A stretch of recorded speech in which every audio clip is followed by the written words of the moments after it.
Hello friend, welcome to my YouTube channel perfect computer solution. दोस्तों, ये हमारे HP 1200W printer है, 1200W wifi printer है।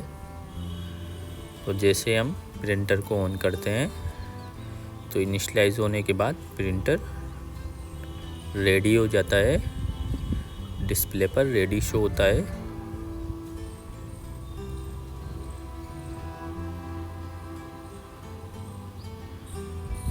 हम कैंसिल वाले बटन को प्रेस करेंगे या स्कैनर यूनिट को ऊपर, कवर को ऊपर करेंगे तो डिस्प्ले पर रेडी शो हो जाएगा। और इसके बाद जैसे ही हम फ़ोटो कॉपी करते हैं या फिर प्रिंट आउट देते हैं तो ये फर्स्ट प्रिंट आने के बाद डिस्प्ले पर प्रिंटर इनिशियलाइज होता रहता है। इनिशियलाइजिंग रेगुलर होता ही रहता है, प्रिंटर रेडी नहीं होता है। तो इसमें हमारे इनिशियलाइजिंग वाली प्रॉब्लम आ रही है। तो ये देखो दोस्तों, प्रिंटर हमारा इनिशियलाइज ही होता रहता है और प्रिंटर से इनिशियलाइजिंग वाली आवाज़ आती रहती है। पर जो ऊपर की इसकी फ्यूजर असेंबली है वह तो स्टेबल हो जाती है। ये देखो, फ्यूजर असेंबली तो स्टेबल है, पर अंदर से प्रिंटर में गियर वगैरह है वो इनिशियलाइज होते रहते हैं। तो इस प्रॉब्लम को सोल्व करने के लिए हम इसकी जो टोनर कार्ट्रिज असेंबली है इसको प्रिंटर से रिमूव कर लेंगे और इसको हम ओपन करेंगे। तो इसको ओपन करने के लिए हम इसके साइड वाले जो कवर है इस पर लगे स्क्रू को स्टेप बाय स्टेप ओपन कर लेंगे।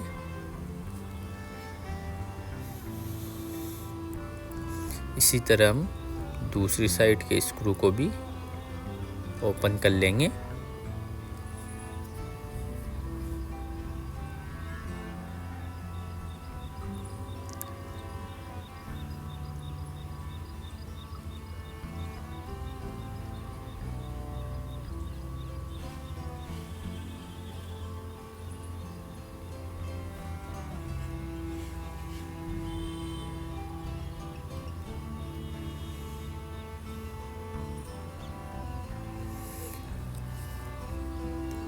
तरीके से ओपन करने के बाद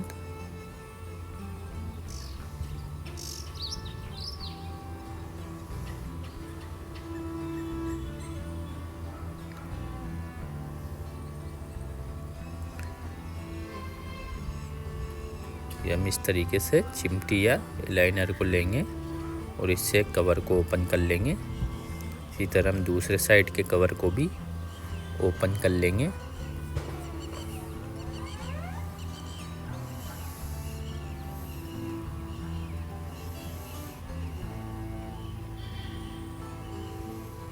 इस तरीके से लॉक को दबाकर इसको हम ओपन कर लेंगे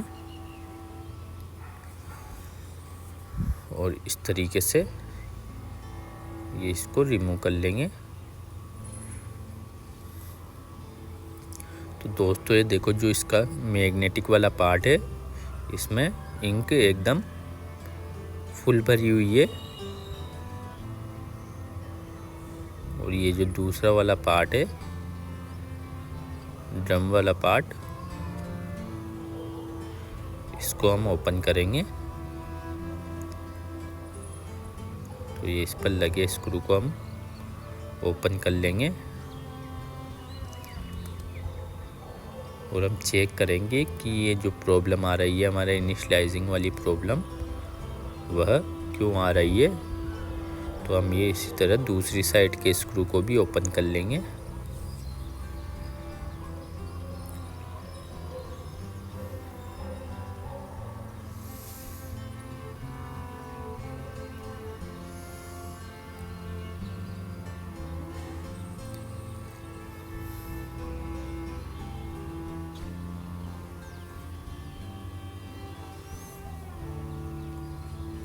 तो ये देखो दोस्तों, इस साइड पर गियर सिस्टम है। ये जो गियर सिस्टम है ये इंक को इनिशियलाइज करता है।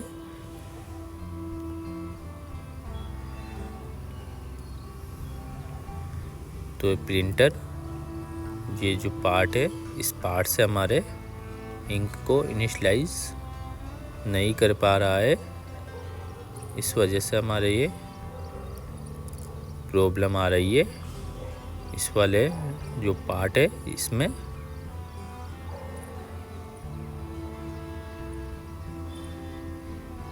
इंक कम होने के कारण हमारे प्रॉब्लम आ सकती है। तो पहले हम ये जो इसके ये इंक वाला ये पार्ट है, इस पर इसको पैक कर देंगे ताकि इंक बाहर ना आए।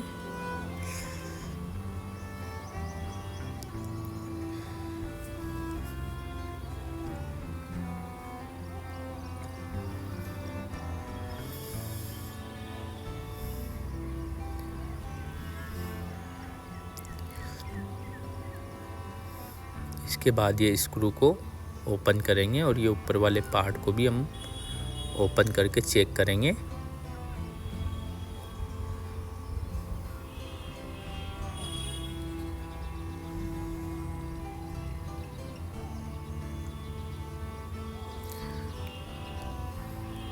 तो इस पार्ट को हम ओपन करेंगे।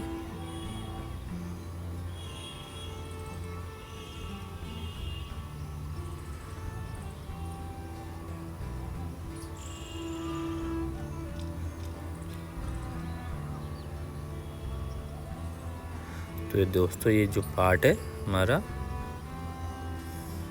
यहाँ से हम इंक को बाहर से भी रिफ़िल करते हैं। तो हम इस वाले पार्ट को यहाँ से इसमें इंक टैंक में इंक को रिफ़िल करेंगे। ये टैंक खाली होने की वजह से इंक को इनिशियलाइज नहीं कर पा रहा है, इसकी वजह से प्रिंटर हमारा इनिशियलाइजिंग ही होता रहता है। तो हम इसमें ये अच्छे से इंक को फिल कर देंगे। फिल करने के बाद हम इसके कैप को लगा देंगे।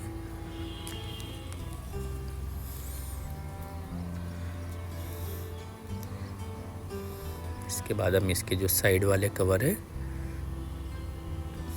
इनको भी फिक्स कर देंगे। फिक्स करने के बाद हम ये जो टिश्यू पेपर हमने लगाए थे इसको हटाकर ये दोनों पार्ट को हम अटैच कर देंगे।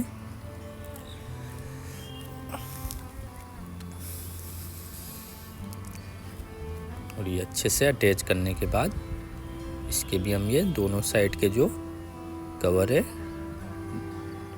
ड्रम के गेयर साइड वाले और दूसरी साइड, दोनों कवर को हम अच्छे से फिक्स कर स्क्रू लगा देंगे।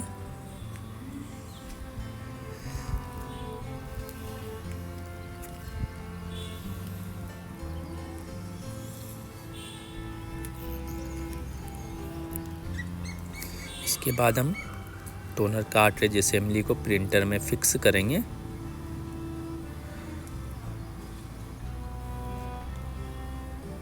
और ये इस तरीके से फिक्स करने के बाद हम प्रिंटर में पावर लगाकर प्रिंटर को ऑन करेंगे।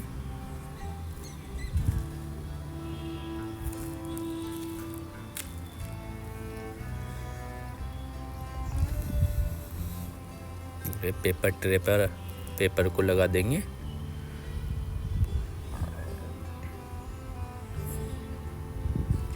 प्रिंटर हमारा इनिशियलाइज हो रहा है और रेडी होने के बाद हम फोटोकॉपी करके चेक करेंगे।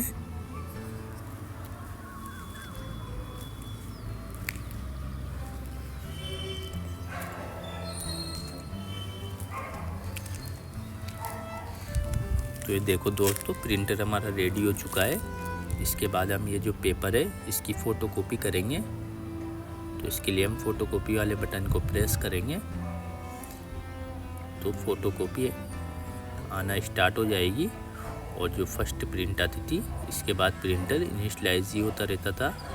तो इसको हम चेक करेंगे। ये प्रिंट आउट आने के बाद हम प्रिंटर के डिस्प्ले पर चेक करेंगे। तो ये देखो दोस्तों, प्रिंटर के डिस्प्ले पर रेडी शो होने लग गया है। और ये जो हमारे प्रॉब्लम आ रही थी,